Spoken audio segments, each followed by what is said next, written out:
Misterio de fe. Católico. Esto es lo que creemos.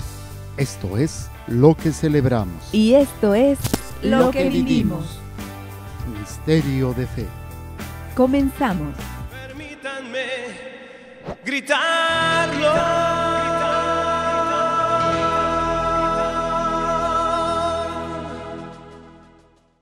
¿Qué tal, amigos? Sean bienvenidos a su programa Misterio de Fe. Yo soy el Padre Jorge, misionero de Jesús y de María.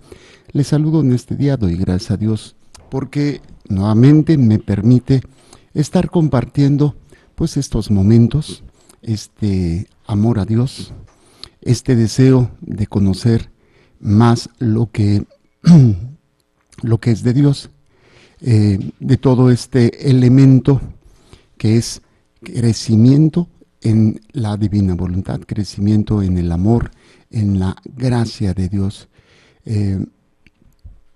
Y ahí es precisamente por donde podemos descubrir qué es lo que Dios quiere de mí y también cómo realizarlo. Y esto solamente desde el abandono en la divina voluntad, y esto pues conociendo más lo que es la palabra de Dios.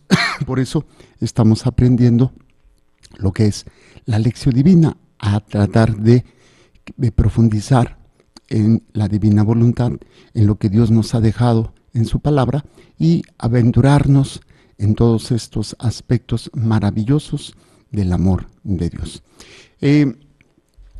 Estamos pues en lo que es la lección divina, que es lectura creyente de la palabra de Dios bajo la acción del Espíritu Santo para encontrarnos con Dios y dejarnos transformar por Él. Son 6 pasos: invocación al Espíritu Santo, lectura de la palabra, meditación, oración, contemplación y compromiso. Dentro del primer paso, que son la invocación al Espíritu Santo, también tenemos 6 pasos: fe y apertura, pureza de corazón, desprendimiento y docilidad, espíritu de oración, conversión continua y comunión con la iglesia. Estamos en el cuarto paso, que es la espíritu de oración, y para esto nos fuimos al Catecismo de la Iglesia Católica, y estamos en la cuarta parte del Catecismo de la Iglesia Católica, que es la oración cristiana, que tiene 2 segmentos. El primer segmento, la oración en la vida cristiana, y el segundo, la oración del Señor, o sea, el Padre Nuestro. Estamos en la primera sección y hemos visto, casi ya terminamos toda esta primera sección. Vimos todo el capítulo primero, la revelación de la oración. Vimos el capítulo segundo, la tradición de la oración. Vimos estamos en el capítulo tercero, la vida de oración. Y aquí en la vida de oración vimos las expresiones de la oración, vimos el combate de la oración, y aquí en el combate hemos visto obstáculos para la oración, la humilde vigilancia de la oración, la confianza filial y perseverar en el amor. Y por último, lo que sería la oración de la hora de Jesús. Y entonces nos fuimos a esta parte, a este momento de la hora de Jesús, y estábamos en el 2746. Este número, que es el primero de esta serie de números, que son como 5, sobre la oración en la hora de Jesús, que es la oración de Jesús en el Evangelio. En el Evangelio capítulo 17 de San Juan. San Juan 17, todo el capítulo 17 es esta oración hermosísima que ya empezamos a leer, que ya empezamos a analizar. Y nos quedamos en el versículo 14. Voy a leerles lo que llevamos analizado de este capítulo 17 sobre la oración de Jesús. Voy a leerles del 1 al 14, que es lo que hemos tratado de profundizar un poco. Así habló Jesús, y alzando los ojos al cielo dijo: Padre, ha llegado la hora. Glorifica a tu Hijo, para que tu Hijo te glorifique a ti. Y que según el poder que le has dado sobre toda carne, dé también vida eterna a todos los que tú le has dado. Esta es la vida eterna, que te conozcan a ti, el único Dios verdadero, y al que tú has enviado, Jesucristo. Yo te he glorificado en la tierra llevando a cabo la obra que me encomendaste realizar. Ahora, Padre, glorifícame tú junto a ti, con la gloria que tenía a tu lado antes de que el mundo fuese. He manifestado tu nombre a los hombres, que tú me has dado tomándolos del mundo. Tuyos eran y tú me los has dado.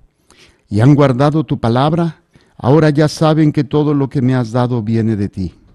Porque las palabras que tú me diste se las he dado a ellos, y ellos la han aceptado. Y han reconocido verdaderamente que vengo de ti. Y han creído que tú me has enviado. Por ellos ruego, no ruego por el mundo, sino por los que tú me has dado, porque son tuyos. Y todo lo mío es tuyo, y todo lo tuyo es mío, y yo he sido glorificado en ellos. Yo ya no estoy en el mundo, pero ellos sí están en el mundo. Yo voy a ti, Padre Santo. Cuida en tu nombre a los que me has dado, para que sean uno como nosotros. Cuando estaba yo con ellos, yo cuidaba en tu nombre a los que me habías dado. He velado por ellos y ninguno se ha perdido salvo el hijo de la perdición, para que se cumpliera la escritura. Ahora voy a ti y digo estas cosas en el mundo, para que tengan en sí mismo mi alegría colmada. Yo les he dado tu palabra y el mundo los ha odiado porque no son del mundo, como yo no soy del mundo. Y hablábamos sobre la pertenencia a las cosas de Dios, o la pertenencia a las cosas del mundo. Y el mundo no se refiere a la creación, sino se refiere a la manera de vivir, que es o soy de Dios o soy del mundo. O sea, estoy contrario a la obra de Dios. Y ahí es donde vemos cómo en muchos momentos el mundo, que se refiere a la libertad que el hombre ha tenido y que tiene para utilizar o para hacer las cosas de Dios, las cosas que son de Dios y las cosas que no son de Dios. Y ahí a eso se refiere el mundo, ¿sí? Porque dijéramos, bueno, pues el mundo pues es todo lo que Dios creó, sí, pero se refiere a cómo el hombre ha construido este mundo, con Dios o sin Dios. Y que nosotros, desgraciadamente, también participamos en esto, cuando hacemos las cosas sin Dios y cuando hacemos las cosas en Dios. Hay una gran diferencia. Y yo compartía en la misa del domingo la receta para poder curar las enfermedades, ¿sí? Y las enfermedades del alma, las enfermedades del cuerpo, que el origen de todo esto pues es el pecado. Y una señorita se me acercó y me dice, padre, pero ¿y si los niños, cómo es que se enferman si ellos no tienen pecado? María se acercó a decirme así, y así me cuestionó, y muy bien, y le dije, tienes toda la razón, recuerda, nacemos con el pecado original, pero ya cuando los bautizan, le digo, bueno, hay que entender que mi pecado también afecta a los que están conmigo. Entonces, muchos de los problemas con los que nacen los niños puede ser debido a un problema en los papás. Y no me voy a meter en la cuestión de la vida de pecado, me voy a meter en la cuestión de simplemente cómo se cuidaron o no se cuidaron. ¿Sí? Que desgraciadamente, y ahí no es que las mamás lo hagan conscientemente, pero o comen de más, o comen mal, o están expuestas a algo, o no sé, y esto afecta a los hijos. Yo ayer en la misa que celebré allá con las adoratrices les ponía, porque fui a celebrar una misa de unción, me acompañó mi mamá, y entonces yo les explicaba esto a la gente, y les decía, por ejemplo, con mi mamá, pues ella, no sé qué fue lo que pasó cuando yo estaba en su vientre, que hubo una deficiencia de alimentos en ella. Y esto ocasionó que yo naciera con varios defectos. Aparte de lo feo, la espina bífida, diástasis de rectos, prognatismo, meniscos discoides, bueno, una serie de defectos. Y entonces afecta al bebé. Esto es nada más en cuanto a la alimentación. Ahora imagínense pues toda la vida, toda la situación que sabemos que puede darse. Pero aquí lo interesante es entonces cómo nosotros podemos ser o no ser del mundo. Y la fórmula que yo les decía, porque también una criatura ahí también andaba, ¿y cómo le podemos hacer? O sea, ¿qué se tiene que hacer? Bueno, pues lo que les decía en la segunda lectura que nos decía San Pablo, la fórmula para combatir la enfermedad en todos los ámbitos es lo que nos dice San Pablo. Ya sea que coman, ya sea que descansen, ya sea que todo lo que hagan, háganlo en nombre de Dios, para la gloria de Dios. Y cosa curiosa, hasta ahorita lo estoy reflexionando, que es cuando coman y cuando descansen. Aunque demos gracias a Dios, no comemos para darle gloria a Dios. Comemos para atragantarnos. Comemos para satisfacer nuestro cuerpo.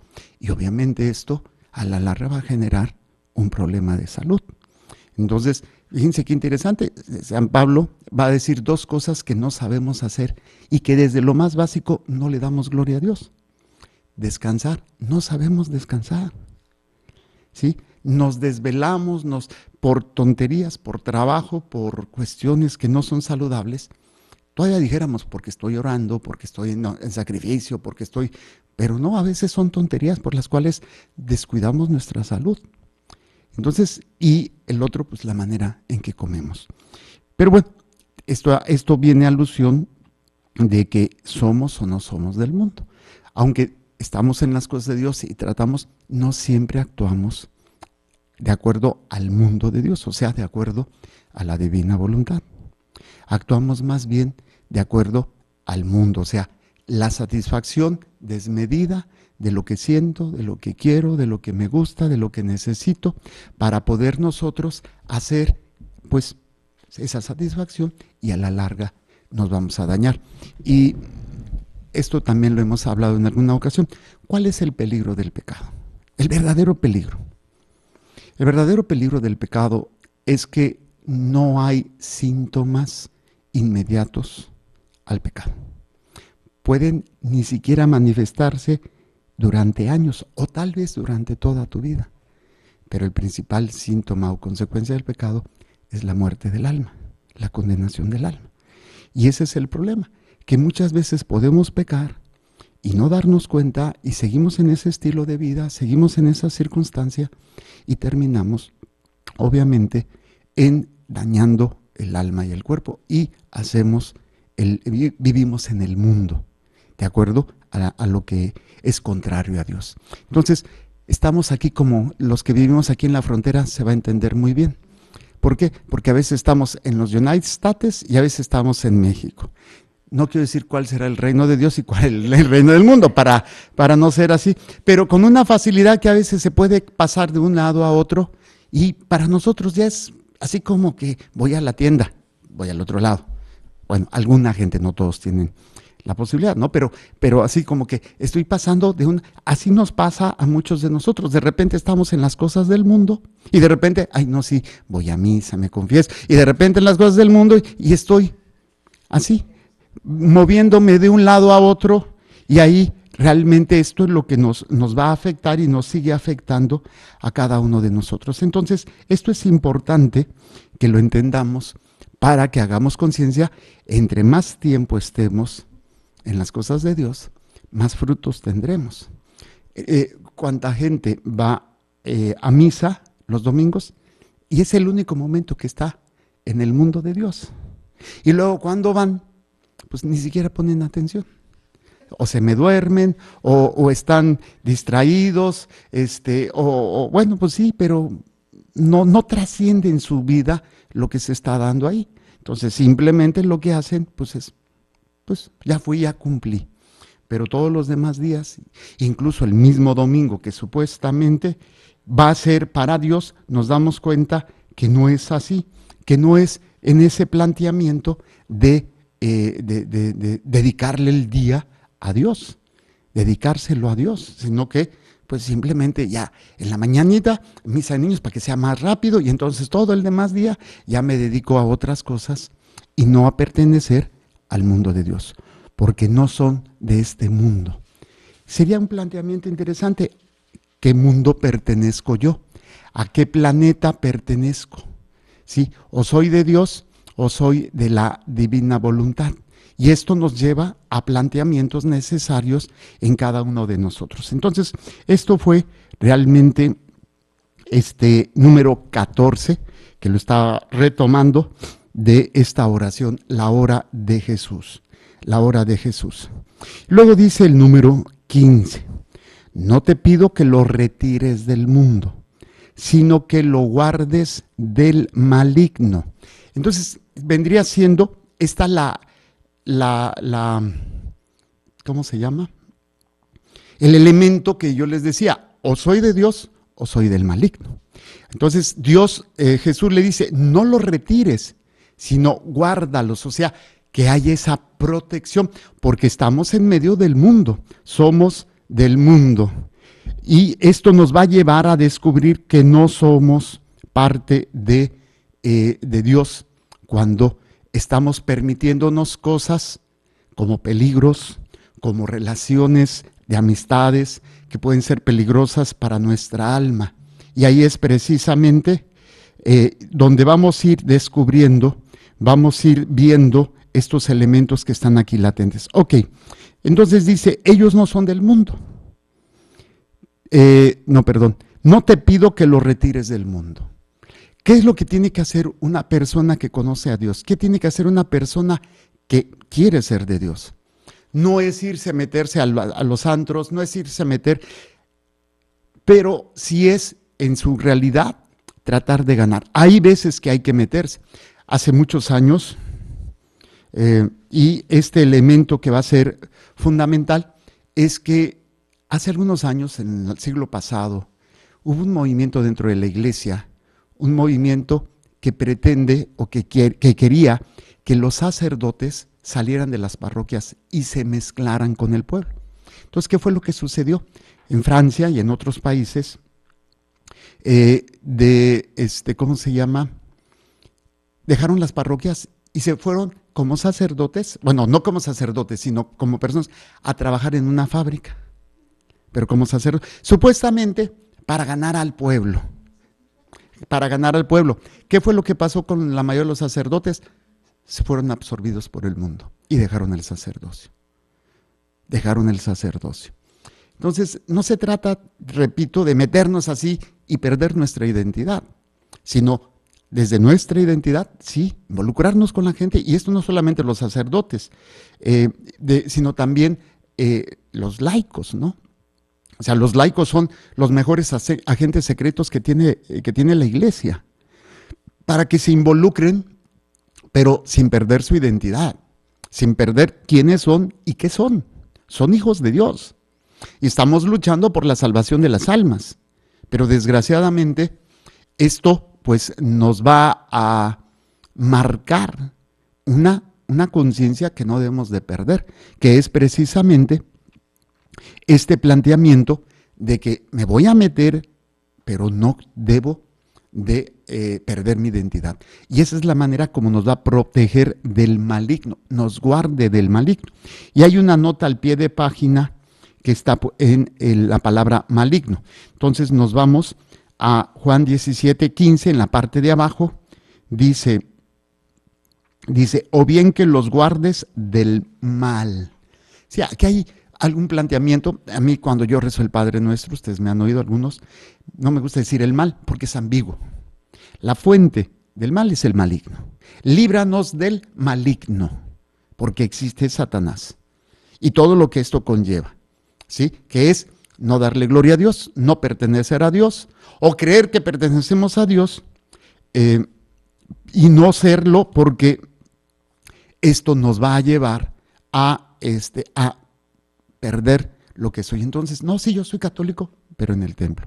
Yo soy católico, pero solamente en algunos ámbitos, cuando estoy celebrando, cuando estoy en algún aspecto, pero no, yo tengo que ser católico, por ejemplo, a la hora de ejercer mi apostolado, o digo, mi vocación, como esposo, como esposa, como padre, como madre, como empleado, como ama de casa, como amigo. Yo tengo que ejercer y no perder esto, tengo que trabajar en ello. Pero desgraciadamente nos metemos en situaciones que ponen en peligro nuestra vida porque no estamos haciendo conciencia de que realmente existe el mal y existe el maligno, ¿sí? Y cuando no nos damos cuenta de esto, pues somos presa fácil del enemigo. Satanás existe y tiene una misión, que es que las almas no le den gloria a Dios. Y hay un peligro ahí porque muchos católicos que se dicen católicos no están viviendo, no están entendiendo ese planteamiento de ser guardados del mal o del maligno. Cada uno de nosotros nos vamos a enfrentar constantemente al maligno, todo lo que es todo lo que no es de Dios y todo lo que puede alejarnos de él. Entonces dice, no te pido que lo retires del mundo. Entonces, ¿qué tengo que hacer? Ese agente secreto, y ese agente secreto se va a meter en cuestiones de dolor, de sufrimiento, de traición, de miedo, de injusticias. Los vamos a meter porque nos mete el mundo, nos mete la realidad. Pero, dice Jesús, que los guardes del maligno. Y por eso es velad y orad, porque el diablo anda como león rugiente viendo a quién devorar. Resistirle firmes en la fe, firmes, ¿sí? Para no dejarnos vencer por el enemigo. Y esto, pues desgraciadamente, cuando rezamos el Padre Nuestro, sabemos que dice que líbranos de todo mal, ¿sí? Líbranos del maligno. Y constantemente hacer conciencia que necesitamos que se nos libere, necesitamos que se nos proteja de todo esto. Cuando voy a empezar algo, cuando voy a iniciar un trabajo, un día o una actividad, Señor, líbrame del maligno. O sea, me voy a meter en esta bronca, tratar a mi suegra. Me voy a meter en esta bronca, estoy con un amigo que trae una bronca, que trae un problema, pero líbrame para que no me involucre con el enemigo. Yo trate de sacar, yo trate de ayudar, yo trate de ser ese agente que le muestre a estas personas o esta realidad lo que es tu reino, lo que es el amor que tú nos tienes, lo que es todo esto. Pero esto nos va a llevar a descubrir este planteamiento que es necesario en la vida de cada uno de nosotros. Seamos capaces o no de evadir siempre el mal, pero vamos a tener que hacer conciencia de una lucha perseverante, una lucha que está ahí. Bueno, esto es lo que nos dice, ellos no son del mundo, dice, no te pido que los retires del mundo, sino que los guardes del maligno. Ok, y ya decíamos, o de los guardes del mal. Pero bueno, dice, vean Mateo 16:13. Vamos a ver qué es lo que nos dice Mateo 16:13. Y es rápidamente Mateo 16:13. Dice así, Mateo 16:13. Llegado Jesús a la región de Cesarea de Filipo, hizo esta pregunta a sus discípulos. ¿Quién dicen los hombres que es el Hijo del Hombre? ¿Es eso? Mateo 6, ya decía yo, 6:13. 6:13.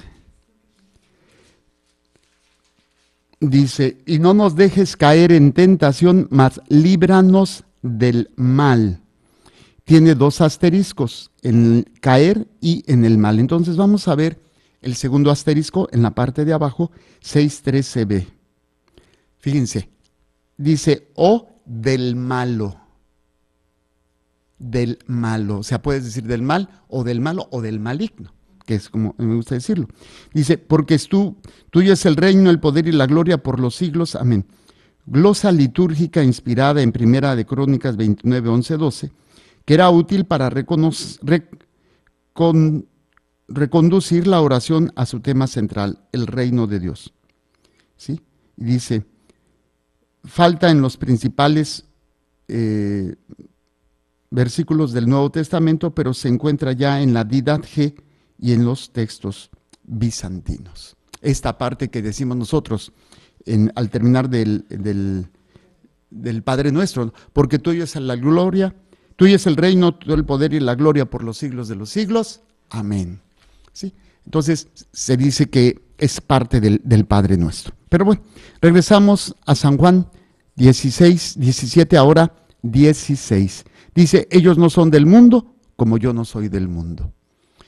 Creo que sería un bonito examen de conciencia que nos hable el planteamiento de esto. Cuando termina el día, ¿soy del mundo? ¿Qué tanto viví en el mundo? ¿Qué tanto fui del mundo? ¿Y qué tanto fui yo de Dios? Esto obviamente cuando lo vemos sería una manera que lo que les decía, ¿no? De lo que dice San Pablo. San Pablo nos dice en la lectura del domingo, nos decía, ya sea que duerman, ya sea que coman, todo lo que hagan, háganlo para la gloria de Dios, para la gloria de Dios.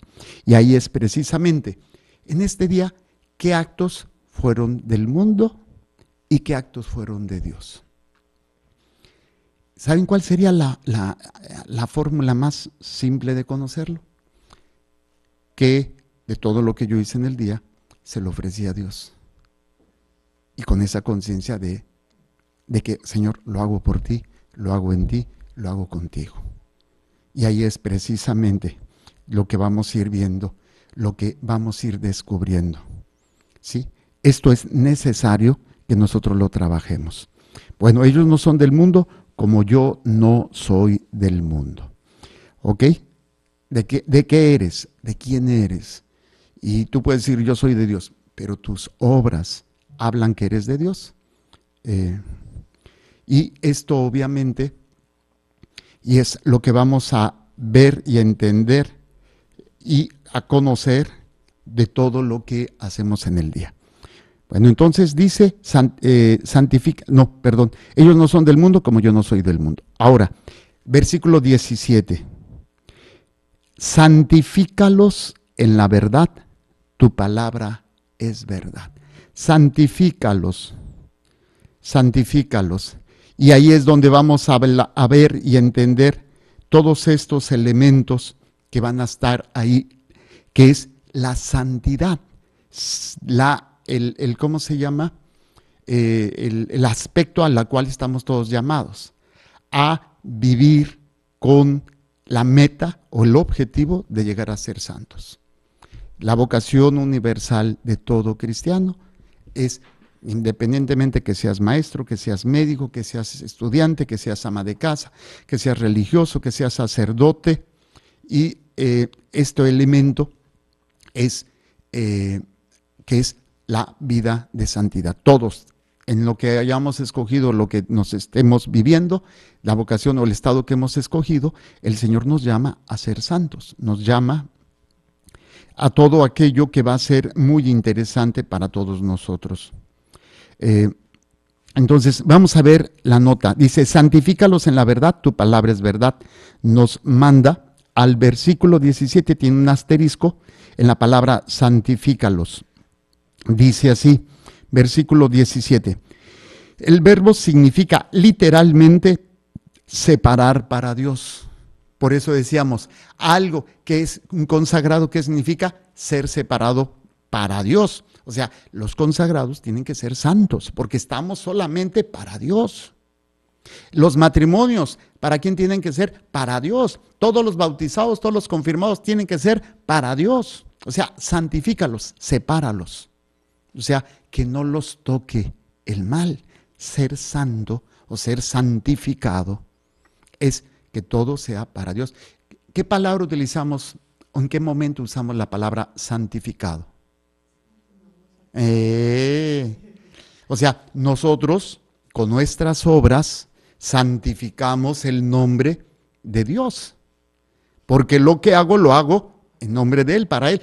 Pero imagínate, Señor, yo te ofrezco esto y estoy siendo asesino, violador, tramposo. Pues ahí no estoy santificando el nombre de Dios.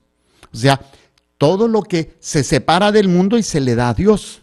Entonces, santificado sea tu nombre. Yo uso el nombre de Dios. Y se acuerdan, en los versículos anteriores había un versículo muy interesante.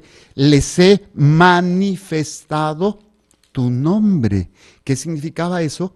Todo hacerlo en nombre de Dios. ¿Por qué haces esto? Por amor de Dios. ¿Por qué esto? Por Dios, para Dios. O sea, ¿por qué me perdonas? ¿Por qué sirves? ¿Por qué me aguantas? ¿Por qué es? Por Dios. ¿Para qué? Darles a conocer quién es mi Dios. Entonces, santificado sea tu nombre. Yo santifico a Dios en el sentido que le doy lo santo, lo sagrado, le doy lo mejor de mí, le doy lo que le agrada a Él y Él me santifica.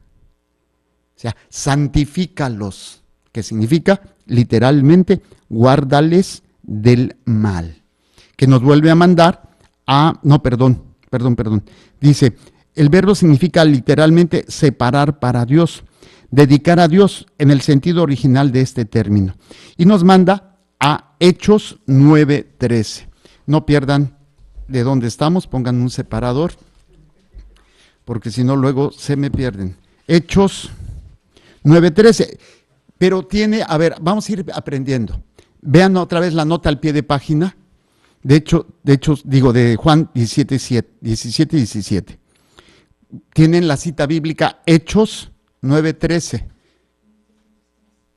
Ya lo perdió. Dije, pónganle un separador. Ok, entonces ahí, Hechos, que diga Juan 17. Y la nota al pie de página dice, al final, Hechos 9:13, pero ¿qué tiene más? Un signo de más. Ese signo de más siempre significa que el versículo que está haciendo referencia tiene un asterisco que a su vez tiene una nota a pie de página.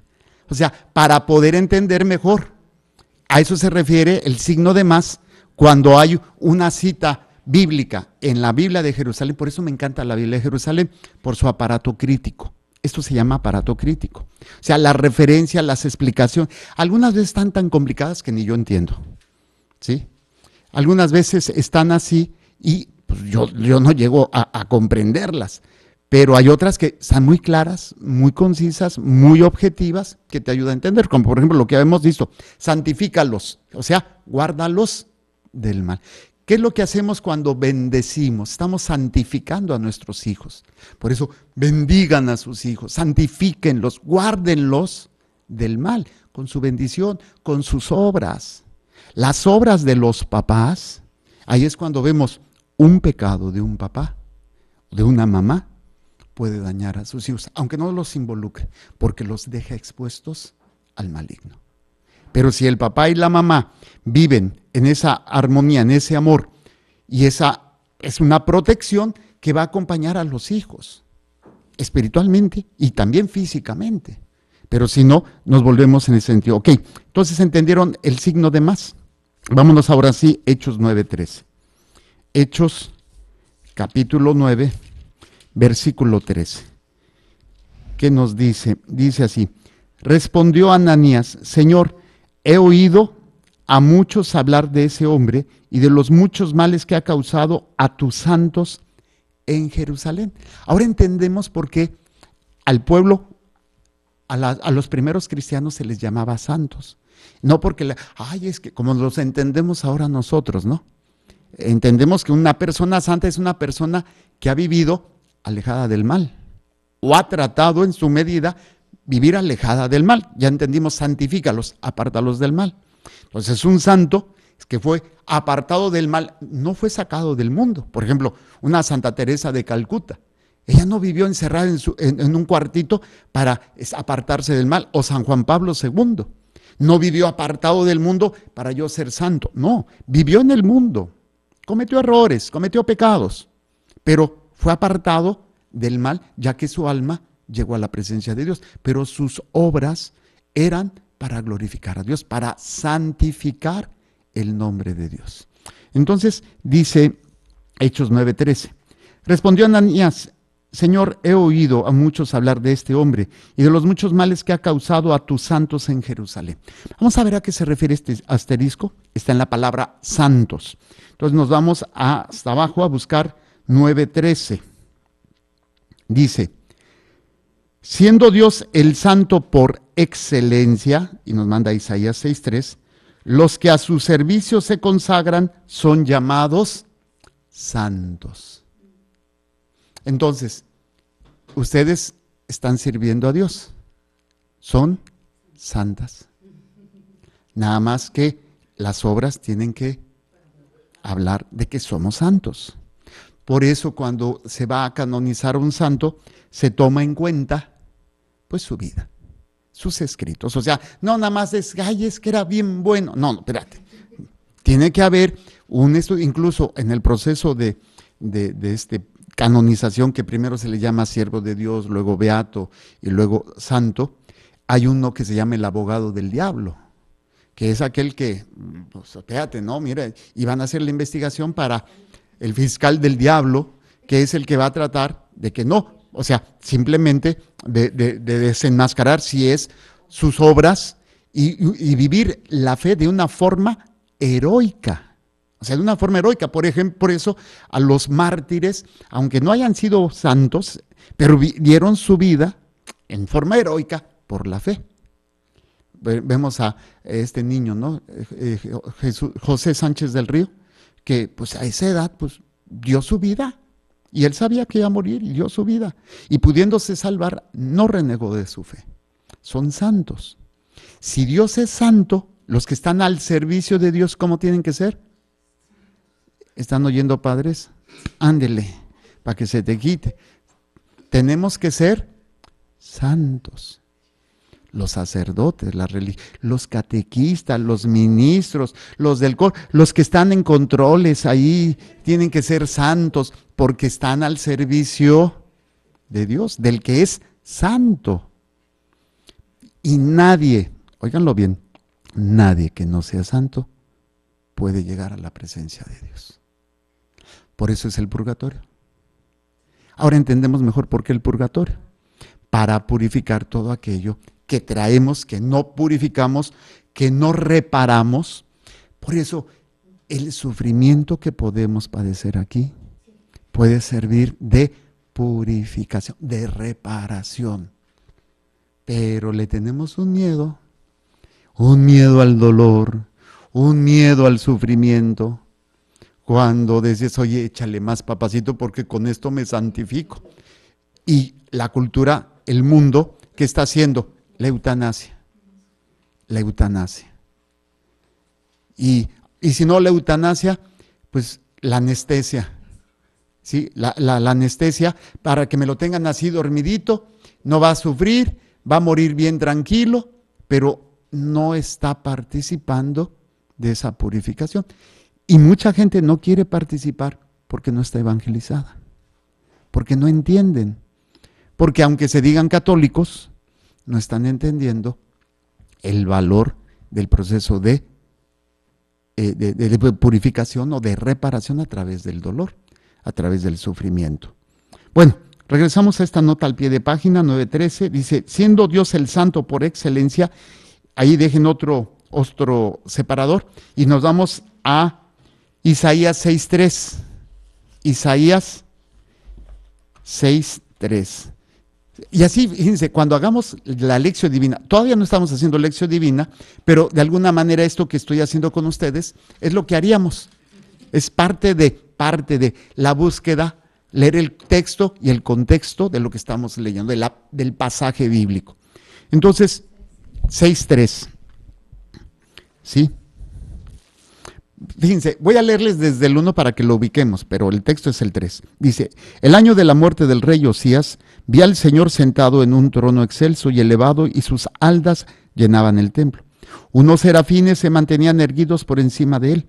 Cada uno tenía 6 alas, con un par se cubrían la faz y con otro se cubrían los pies, y con el otro par aleteaban, y se gritaban el uno al otro, Santo, Santo, Santo es el Señor. Santo, Santo, Yahvé Sebaot, llena está toda la tierra de su gloria. Santo, en el hebreo no había superlativos, no había bonito, muy bonito, precioso, no, eso no queda, grande, grandísimo, ¿sí? ¿Sí? O bueno, eso los superlativos, ¿no? Entonces, el superlativo de santo sería santísimo, el santísimo, que es la manera como nosotros nos referimos al Señor en la Eucaristía. El santísimo está expuesto. El santo, santo, santo, el 3 veces santo. El 3 significa perfección, que es la Trinidad, ¿sí? Santo, santo, santo. ¿Ok? Entonces, estamos entendiendo esto. Regresamos a San Juan 18, no, ¿cuál 18? 17, 17, 17. Dice, el verbo significa literalmente separar para Dios, dedicar a Dios en el sentido original de este término. Y ya vimos Hechos 9:13. Entonces, ¿sí nos queda más claro? Ahora vamos a regresarnos a nuestro texto original. No, perdón, estamos no 17, estamos en el otro.